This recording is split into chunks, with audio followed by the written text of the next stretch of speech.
El tema que quiero compartir con ustedes hoy es fe en tiempos de crisis. Tal vez cuando yo digo esta palabra fe en tiempos de crisis, puede que esto ya suene muy trillado.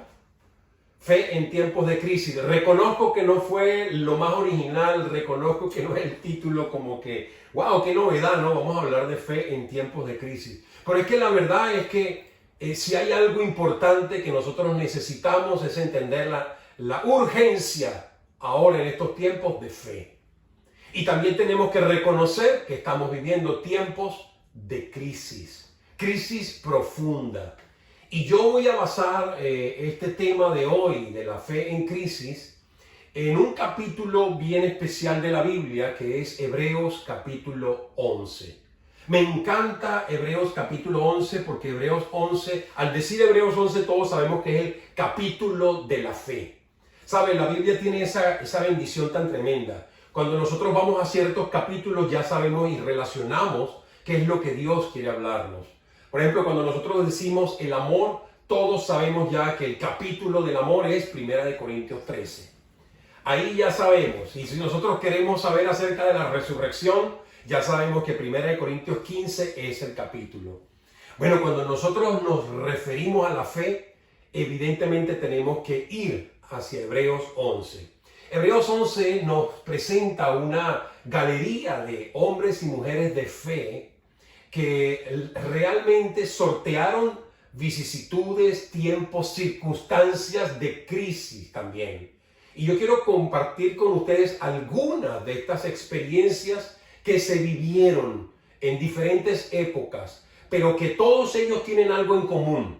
Fueron exaltados en el Salón de la Fama de la Fe, por un lado, pero por otro lado, todos tuvieron algo en común, que de alguna u otra manera tuvieron que demostrar una acción contundente de fe en medio de crisis, diferentes tipos de crisis, en diferentes tiempos de crisis. Así que quiero comenzar con el primer personaje, y el primer personaje es precisamente Noé. No es el primer personaje que aparece ahí, obviamente en la lista, pero es el que yo escogí. Yo hice una selección de algunos personajes. Y en el capítulo 11, en el verso 7, vamos a encontrar acerca de Noé.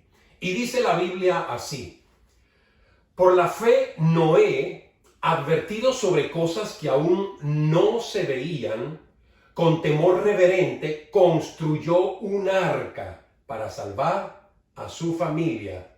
Por esa fe condenó al mundo y llegó a ser heredero de la justicia que viene por la fe. Qué interesante, familia. Miren, vamos a recapitular un poquito lo que acabamos de leer. Dice que por la fe advertido sobre cosas que aún no se veían. ¿A qué se refiere la Biblia ahí? Se refiere al hecho de que Dios había prometido un diluvio, acabar inundando el planeta entero. Ahora, ¿cómo es posible que la gente pueda atender a un mensaje tal cuando la gente nunca había visto llover sobre la tierra? Nunca jamás había llovido sobre la tierra. Entonces, ¿qué ocurre? Que un día Dios le dice a Noé: constrúyete un arca, métete tú y tu familia y pregona. Evidentemente, Noé funge como ese profeta, como ese predicador de aquellos tiempos, anunciando que van a venir tiempos de crisis. Y esta fue una crisis no cualquiera, fue una crisis aguda y a nivel mundial, y donde obviamente el nivel de mortandad es muy superior a lo que nosotros estamos viviendo ahora.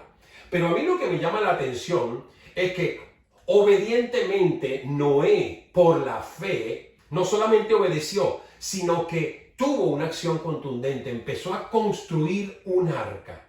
Y él sabía que su primera intención era construir un arca para salvar a su familia. Bueno, miren, ¿qué vamos a hacer con estos versículos que yo estoy compartiendo con ustedes? Yo quiero hacer un par de cosas. Uno, obviamente hacer una referencia histórica de las cosas que sucedieron. Pero segundo, quiero también llevarlo a una aplicación para el día de hoy. Por eso necesito un poco espiritualizar estas cosas que vamos a compartir hoy. Entonces, cuando la Biblia dice aquí que Noé construyó un arca para salvar a su familia, yo me quiero detener un momento para que nosotros pensemos qué puede ser más importante para nosotros que trabajar en pro de nuestra familia. Si nosotros no construimos en torno a nuestra familia, nosotros no estamos construyendo nada. Y la verdad es que muchos de nosotros estamos construyendo no solamente para este mundo, para este reino que se acaba, no estamos preparándonos para el venidero, sino que de paso nos hemos olvidado de que la familia sigue siendo el fundamento más sólido por medio del cual Dios estableció el mundo. Cuando Dios creó a Adán y Eva, así lo estableció, y ahora que el mundo se va a quedar solamente con una familia, ya no es una pareja, sino una familia con hijos y con esposas, para volver a comenzar nuevamente el plan de Dios. Ahora, construyó un arca, quiere decir que tú y yo necesitamos construir en base a Jesús, porque esa arca evidentemente está simbolizando de alguna manera a Jesús. Jesús es el arca de nuestra salvación. Solamente dentro de Jesús nosotros podemos estar seguros, aseguradas nuestras vidas, asegurado nuestro futuro, asegurado todo lo que somos. Entonces, construir un arca, construir una vida en torno a lo que Jesús representa. Tú y yo debemos aprender entonces a vivir por Jesús, para Jesús y en Jesús. Porque Él es nuestra arca. Y cuando nosotros empecemos a construir una vida en torno a eso, nos vamos a dar cuenta de que los primeros beneficiados, los primeros, vamos a decirlo en términos más criollos, salpicados con estas bendiciones que nosotros estamos recibiendo, porque Dios es un Dios que nos bendice, van a ser precisamente nuestra familia. Entonces, en este punto que yo estoy compartiendo contigo, quiero que tú, por favor, medites qué tanto tú estás construyendo alrededor de lo que implica tu familia. ¿Qué de tus padres? ¿Qué de tus hijos? ¿Qué de tu esposa? ¿Qué de tus sobrinos? ¿Qué de tus tíos? ¿Qué de tus abuelos? Todo lo que conforma el núcleo familiar. Debemos entonces esmerarnos en estos tiempos de crisis y sobre todo porque nos permite esta crisis tener el tiempo suficiente como para poder compartir en casa con nuestra familia. Así que construyamos esa familia que nosotros necesitamos construir en el Señor.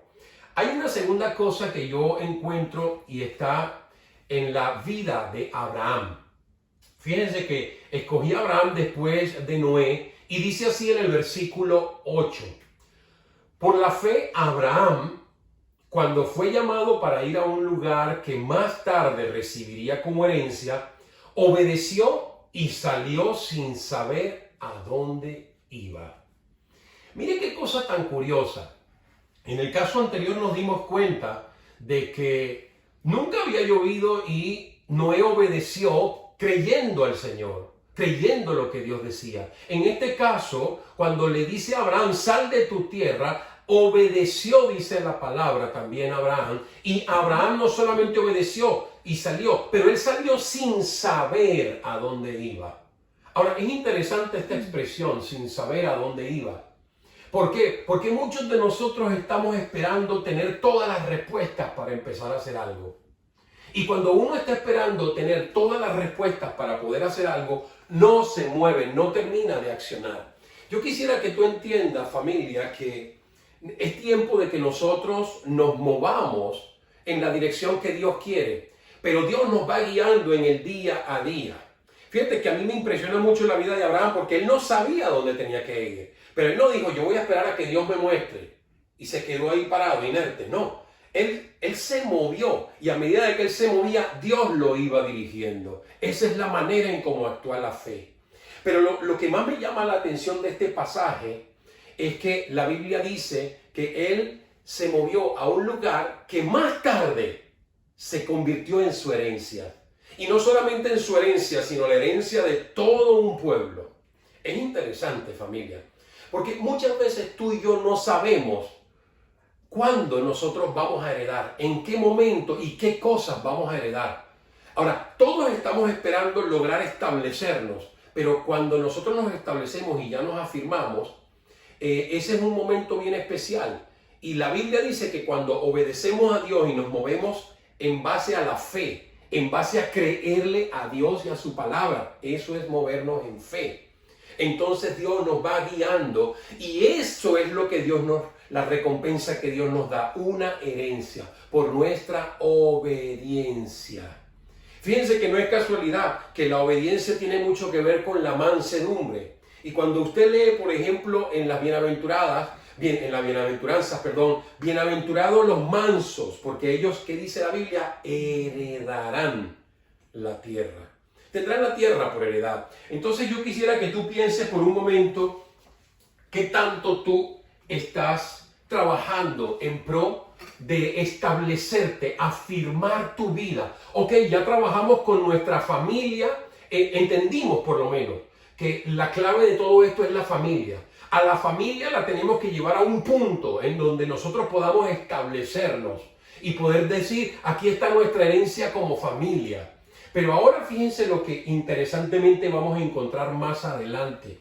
Y dice entonces a través de lo que vemos en la vida de Isaac. Porque dice la Biblia que Isaac bendijo, ¿a quién? A Jacob y a Esaú. Miren lo que dice el versículo 20.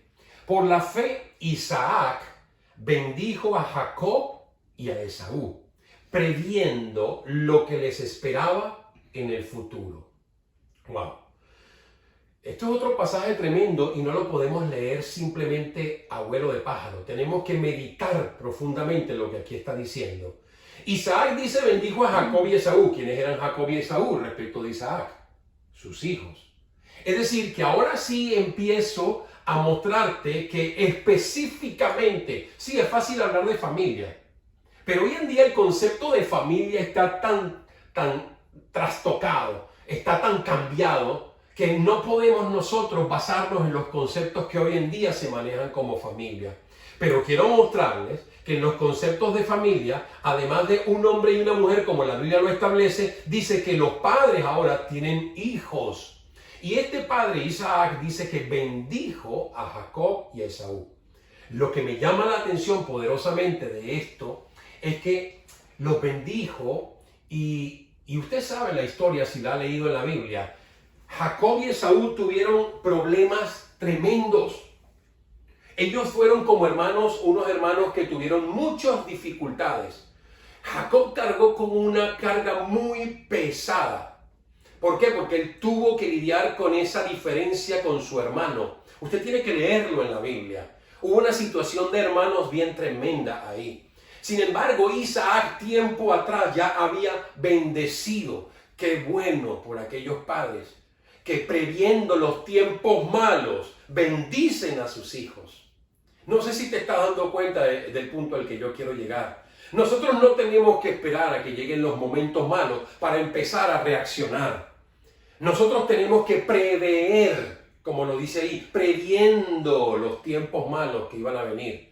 Nosotros tenemos que entender como padres que nuestros hijos van a pasar por tiempos malos.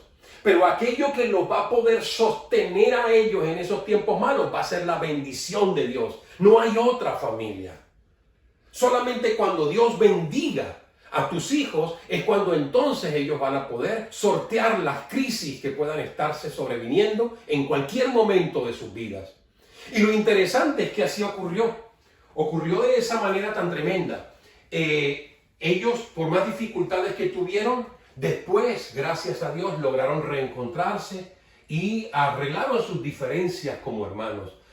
Todo aquello estoy seguro que fue por aquella bendición que Dios otorgó a través, evidentemente, de su papá, Isaac. Isaac bendijo a Jacob y Esaú. Y yo me pregunto, ¿no es tiempo de que tú bendigas a tus hijos? ¿No es tiempo de que tú bendigas a cada uno de tus hijos? Que lo llames por nombre, que lo abraces, que le bendigas, que desees siempre lo mejor para ellos. ¿No crees que es tiempo ya de dejar de vituperar, de insultar, de menospreciar a tus hijos? Yo creo que es tiempo de que tú y yo agarremos a nuestros hijos y los bendigamos. Porque una familia se hace familia en el momento en que ya se tienen los hijos. Y los hijos, dice la Biblia, son una bendición de Dios. Pero tú y yo tenemos que entonces alinearnos con esa bendición de Dios e impartirles esa bendición a ellos. Porque en fin de cuentas nosotros vamos a desaparecer y ellos son los que van a quedar. Por eso es importante este versículo que nos habla de la fe de Isaac. Sin embargo, si seguimos adelante en Hebreos 11, vamos a encontrar que por la fe Jacob también tomó una decisión. Miren lo que dice en el versículo 21. Por la fe Jacob, cuando estaba a punto de morir, bendijo a cada uno de los hijos de José y adoró apoyándose en la punta de su bastón. ¡Wow! ¡Qué tremendo! Mire, a mí me llama mucho la atención porque en la Biblia no se escapa ningún detalle. Ya nosotros hablamos de la familia y hablamos de lo que es establecer a la familia para que la familia se afiance, se afirme, herede. Pero ahora empezamos a ver que hay que trabajar sobre los hijos. Pero no es el único punto importante en el que tenemos que trabajar. La Biblia ahora nos enseña a trabajar sobre los nietos también. Mire lo que dice ahí, que Jacob por la fe cuando estaba a punto de morir, ¿a quién bendijo? A cada uno de los hijos de su hijo José. Es decir, que estaba bendiciendo también a los nietos. Y yo quisiera que tú y yo entendamos que la Biblia dice que el hombre justo heredará hasta la segunda generación. Y esto habla de los nietos también. Si nosotros estamos realmente siendo bendecidos, nuestra bendición no puede acabarse al morir. Hay muchas personas que mueren y se acabó todo en su vida. Pero es que nosotros tenemos que entender de que lo que pasa en nuestra vida tiene que bendecir a nuestra siguiente generación, que son nuestros hijos. Pero que también tiene que seguir adelante en la siguiente generación que representa a nuestros nietos. Así que nosotros tenemos que entender lo que aquí hizo Jacob. Pero veamos aquí un punto importante, un par de cositas importantes que yo quiero rescatar. Dice que esto sucedió cuando estaba a punto de morir. Mire qué cosa tan interesante. Recuerden, Jacob fue este que tuvo una gran lucha con Dios. Fue este que Dios le descoyuntó la pierna y que andaba cojo con un bastón. Él ya estaba viejo. Y dice la Biblia, Jacob es el mismo que tuvo 12 hijos que se convirtieron en las 12 tribus de Israel. Y dice la Biblia interesantemente que entonces Jacob a punto de morir. ¿A punto de morir qué significa? Que ya estaba en las últimas. Pero él estaba en las últimas y él no se iba a ir sin que su bendición alcanzara también a sus nietos. Ahora, es interesante porque hay que meterse en el corazón de lo que vivió Jacob, no solamente en cuanto a su diferencia con su hermano, sino lo que tuvo que vivir por la supuesta muerte de su hijo José. Es interesante, él lo creyó muerto por muchos años. Y es interesante porque al punto de morir no solamente dice que bendijo a los nietos, sino que también de la punta del bastón se inclinó para adorar al Señor. ¡Wow! Eso a mí me impresiona mucho.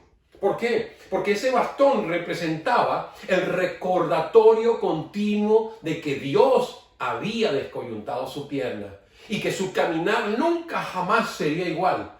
Porque cuando uno se enfrenta con Dios, nunca uno vuelve a caminar de la misma manera. Y ese precisamente objeto que era el que él utilizaba para poder caminar y darse firmeza, precisamente esa vara, ese bastón que puede significar disciplina, que puede significar dirección, esa vara es sobre la que él se inclina, la tomó de la punta, dice, y se inclinó. A mí me impresiona mucho eso. Necesitamos hoy en día hombres y mujeres. Necesitamos ser hombres y mujeres que entiendan este tipo de bendición tan tremenda. La bendición que debemos impartir a nuestros hijos, la bendición de no morirnos sin bendecir a nuestros hijos, pero también, segundo, entendiendo de que hasta el último momento de mi respirar, Dios es el Dios de mi aliento. Dios es el Dios que me da vida. Dios es el Dios que está conmigo. Dios es el Padre fiel. Él es el único que no me va a fallar nunca. Porque aunque yo le fuera infiel, dice la palabra, Él nunca jamás se negará a sí mismo y seguirá siendo fiel. Mire lo que vamos a leer ahora más a continuación, acerca de José mismo precisamente. Él instruyó acerca de lo que sería con sus restos. Mire lo que dice la palabra en el versículo 22.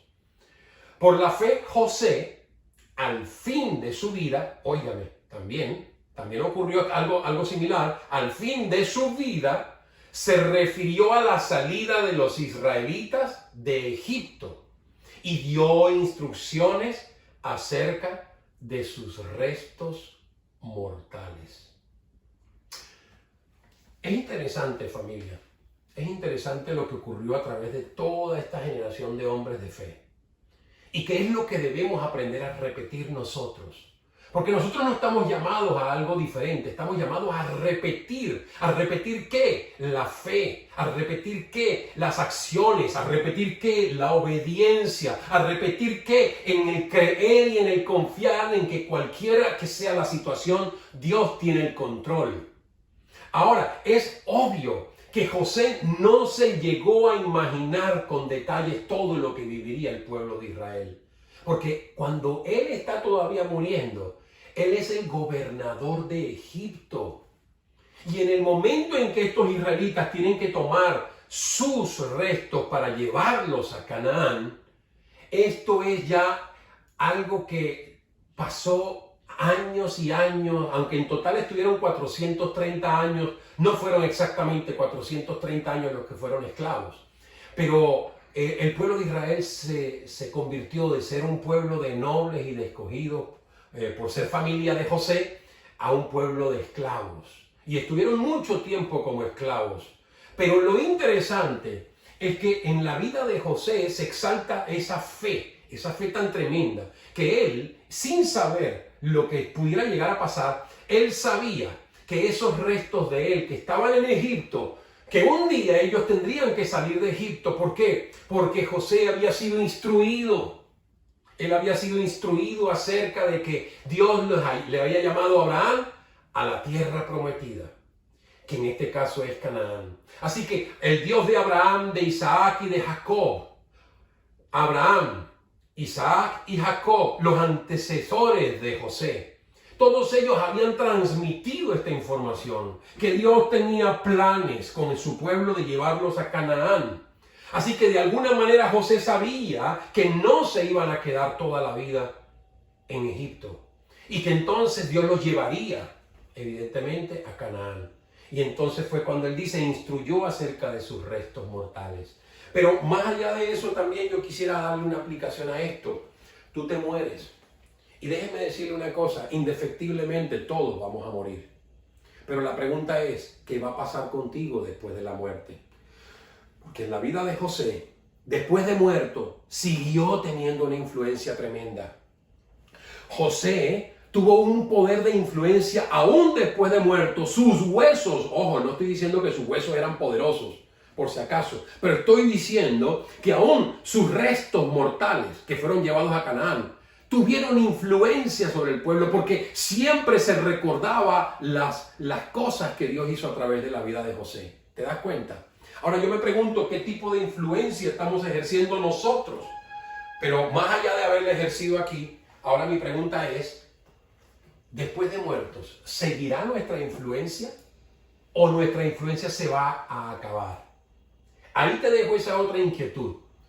Vamos a ir a otro pasaje de la Biblia y vamos a estar hablando acerca de la fe de los padres de Moisés. ¿Por qué? Porque dice la Biblia en el versículo 23, por la fe Moisés, recién nacido, fue escondido por sus padres durante 3 meses, porque vieron que era un niño precioso y, ojo con esto, no tuvieron miedo del edicto del rey. ¡Wow! Esto, familia, perdónenme, pero esto ya toca un aspecto mucho más político. ¿Por qué? Porque se habla del edicto de un rey. Un rey acaba de lanzar el edicto, un rey no cualquiera, el rey, el faraón. Evidentemente, todos los niños tienen que morir. Y déjenme aplicar esto y espiritualizar un poco a nuestros tiempos. A mí me preocupa, y se lo digo de verdad con verdadera preocupación, cuando nosotros nos sometemos ciegamente a todo lo que los reyes dicen. Ojo con esto, ¿qué representa un rey? Un rey puede representar al gobernante de una nación, es cierto. Y pudiéramos hablar de que cuando en los gobiernos se establecen leyes, nosotros nos sometemos a lo que las leyes del gobierno dicen, sin tomar en cuenta que la misma palabra dice que hay que obedecer a Dios antes que a los hombres. Bien por los padres de Moisés. Bien, que más allá no solamente de que porque lo vieron un hijo precioso y hermoso, no tuvieron miedo. No tuvieron miedo. Porque es que muchos de nosotros temblamos con los edictos, con las cosas que se dicen hoy en día. Y yo quisiera recordarte, no hay nada peor que tú y yo nos sometamos a todo lo que las leyes nos dicen hoy en día.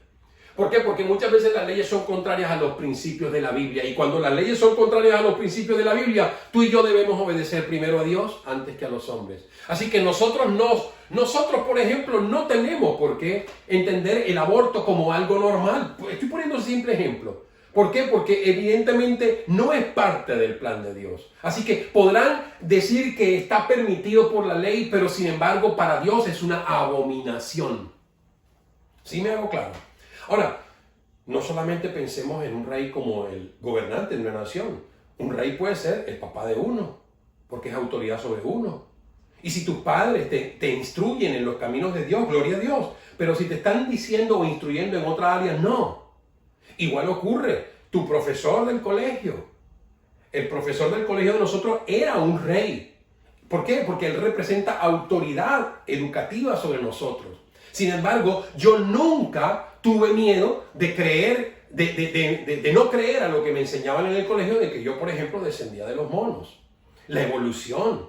Mire qué cosa tan tremenda. La gente está tan instruida desde que son pequeños que es difícil quitarles esa idea de la cabeza. Es tan difícil. Pero realmente nosotros tenemos que entender de que hay cosas que cuando no coordinan con el plan de Dios no podemos aceptarlas. Igual, un pastor. Un pastor no porque sea pastor se debe convertir en el rey omnipotente que todo lo que diga es así. Es decir, quiero aclarar, solamente en el caso de que el pastor esté diciendo algo fuera del contexto de la Biblia, fuera de los planes y con una intención equivocada, nosotros no, si eso es así, entonces tenemos que poner un alto. Pero si no es así, no se trata de eso, igual que con el padre, igual que con cualquier situación. Entonces yo les invito a que nosotros pensemos, ¿por qué nos paralizamos tanto? ¿Por qué nos llenamos tanto de miedo cuando se sueltan edictos? A mí me da mucho dolor con nuestros países, sobre todo, pues obviamente siendo venezolano me afecta ver cómo en Venezuela basta que el gobierno de Nicolás Maduro diga algo, todo el mundo se sujeta a lo que Nicolás Maduro diga. Es impresionante eso. Entonces, todo el mundo tiene miedo de los edictos, todo el mundo tiene miedo de eso, pero la fe, en momentos de crisis, no hace falta simplemente esperar ahí tranquilamente, no, hay que ser activos, entender que el Señor pelea nuestras batallas, pero estamos en la batalla. Tenemos que ir a la batalla, no quedarnos acostados en la cama. Eso es lo que dice la Biblia. Entonces, voy a pasar a otro punto, porque lo considero también importante. Hablemos ahora sí de la fe de Moisés, que dice la Biblia, básicamente en el versículo 24, que Moisés ya adulto renunció a ser llamado hijo de la hija de Faraón. Bueno, ustedes saben que la hija de Faraón lo consiguió en el río Nilo, lo tomó, lo adoptó, lo hizo suyo, pero su verdadera madre era una judía. Entonces, él se crió como un egipcio. Pero dice la Biblia que ya siendo adulto, no se basó en los privilegios que tenía. No vivió pensando en los privilegios que tenía. Y ojo, yo quisiera de verdad que nosotros pensemos por un momento, ¿a cuántos de nosotros nos gustan los privilegios? ¿A cuántos de nosotros nos encantan los privilegios, las ventajas, las dádivas? Por eso la Biblia no se equivoca cuando dice, buscad primeramente el reino de Dios y su justicia, que todas las demás cosas serán dadas por añadidura. Es tremendo, familia. Entonces yo quisiera que nosotros adquiramos en momentos, pero precisamente de crisis, adquiramos esa mentalidad de que nosotros no estamos aquí para poder tener privilegios. ¿Ok? ¿Y qué tipo de privilegios pueden ser más importantes que lo que Dios nos va a dar? ¿Qué tipo de privilegios puede ser mejor? Nosotros ya debemos de enfocarnos más en nuestros deberes y no tanto en nuestros derechos. Porque estamos en una sociedad de víctimas, en una sociedad que todo el tiempo está buscando es el provecho. Yo tengo derecho a, pero ajá, ¿y tus deberes qué? Entonces, me encanta cuando la Biblia dice que Moisés ya adulto renunció a todo aquello. Y mire que no renunció a poco, renunció a un montón de cosas. ¿Y qué fue lo que se dedicó a hacer? Pastor de ovejas. Dios lo llevó de ser el hijo de la hija de Faraón a llegar a ser el hombre de campo de oveja.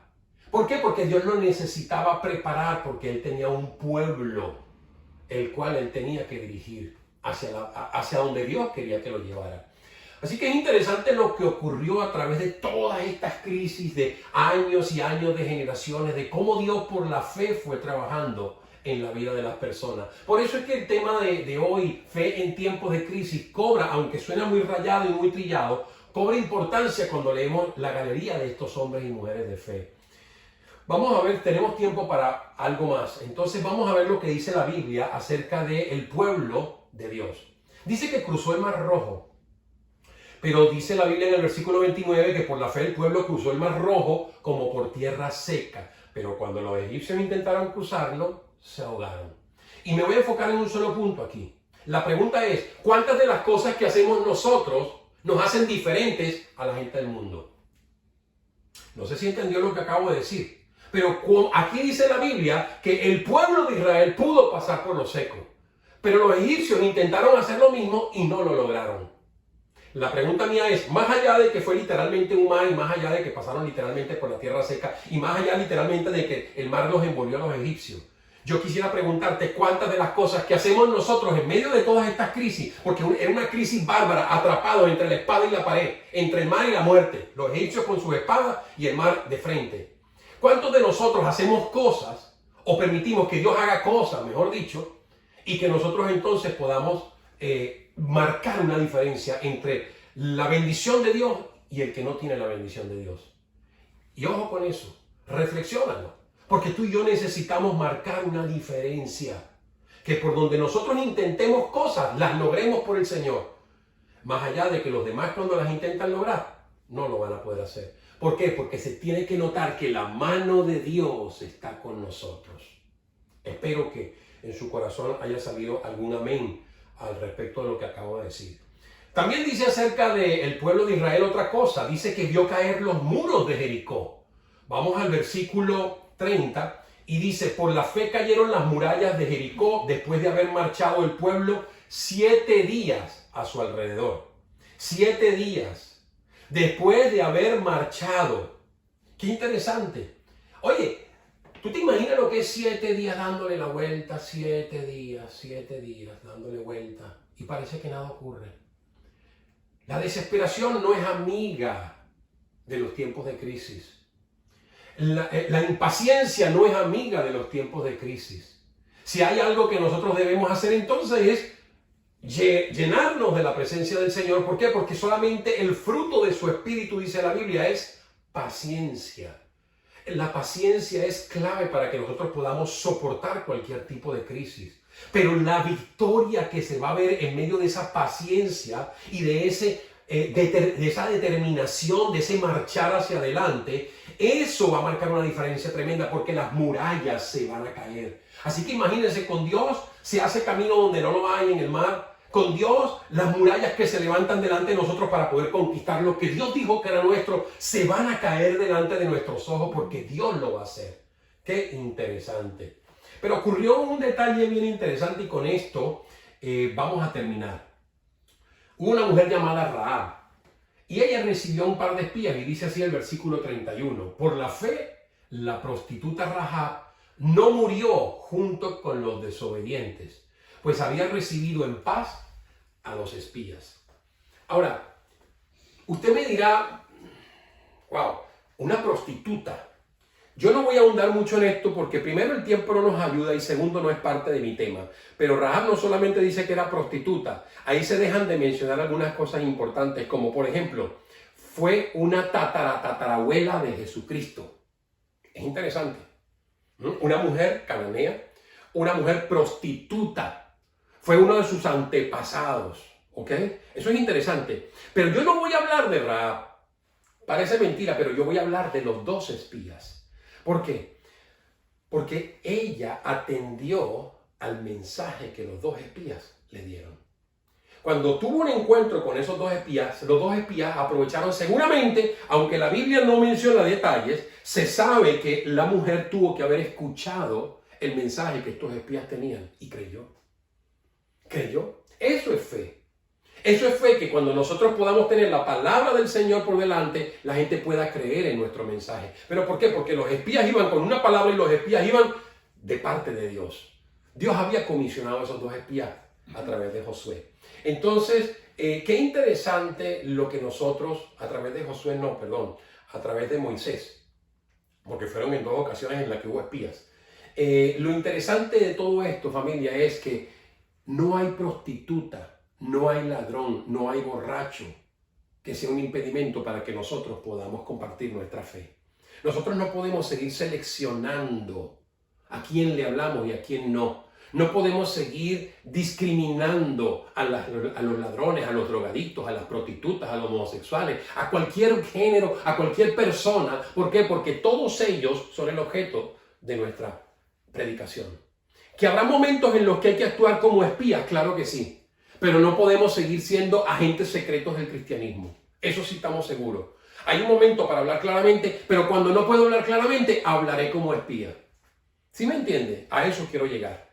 Entonces, ¿qué diferentes serían los tiempos de crisis si nosotros seguimos el ejemplo de cada una de estas personas? Yo les invito, familia, que usted pueda examinar y reexaminar este mensaje y que lo pueda reexaminar a la luz de la palabra, leyéndolo nuevamente y haciéndole una aplicación personal a su vida. Así que le motivo profundamente a que no se olvide de cada una de las palabras que tratamos de compartir en esta mañana. Que Dios me los bendiga